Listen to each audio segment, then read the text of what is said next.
Hello friends, 10th class का बहुत important topic द्विघात समीकरण, जिसको इंग्लिश में क्वाड्रेटिक इक्वेशन कहा जाता है, उससे रिलेटेड हम कुछ टर्म्स है, कुछ वैल्यूज है और कुछ क्वेश्चंस है जिसको हम बताने जा रहे हैं।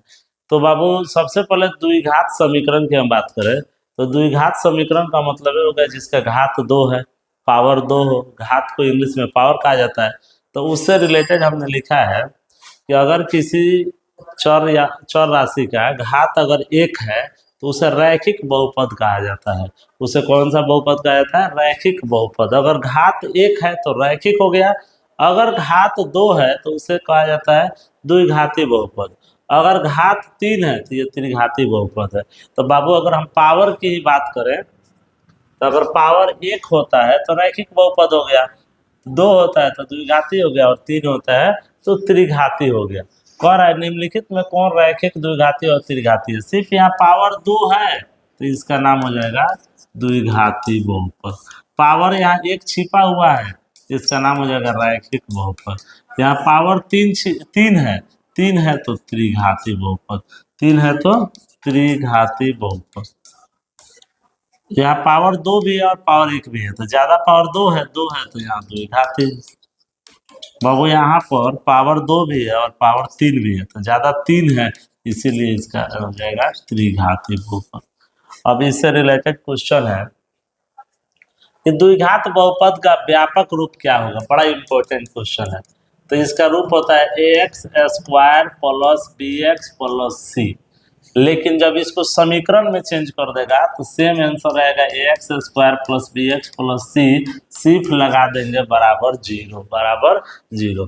त्रिघात बहुपद का व्यापक रूप ax³ plus bx² plus cx plus d। जब बहुपद कहेगा तो इतना ही पर रख देंगे। अगर क्वेश्चन में कह रहा है त्रिघात समीकरण का व्यापक रूप, तो ax³ bx² cx plus d बराबर 0। क्वेश्चन है द्विघात बहुपद में शून्य की संख्या कितनी होती है। द्विघात बहुपद में शून्य 2 होता है, एगो को अल्फा कहा जाता है, एगो को बीटा कहा जाता है।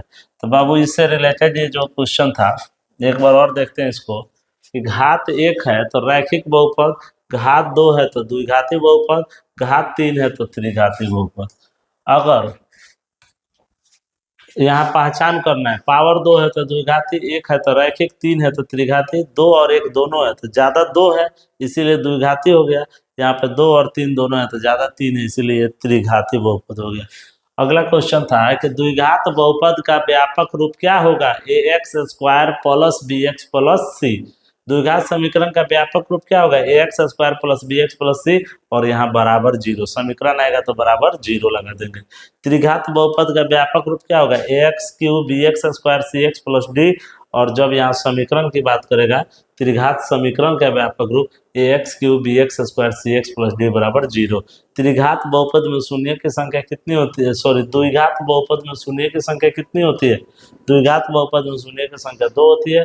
एगो को अल्फा माना गया है, एगो को बीटा माना गया है।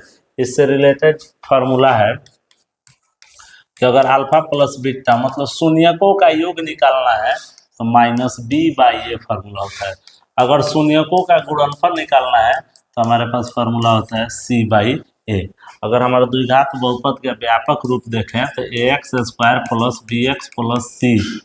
कहने का मतलब है x² का जो गुणांक है, x² में जो अंक गुना करेगा वो a रहेगा।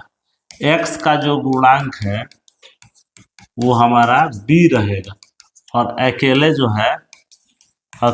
अंक है वो हमारा c रहेगा।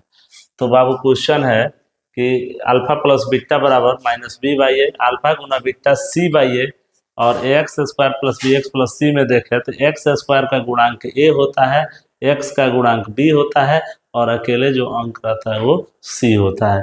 अब इससे रिलेटेड हमारा क्वेश्चन है एक्सरसाइज 2.2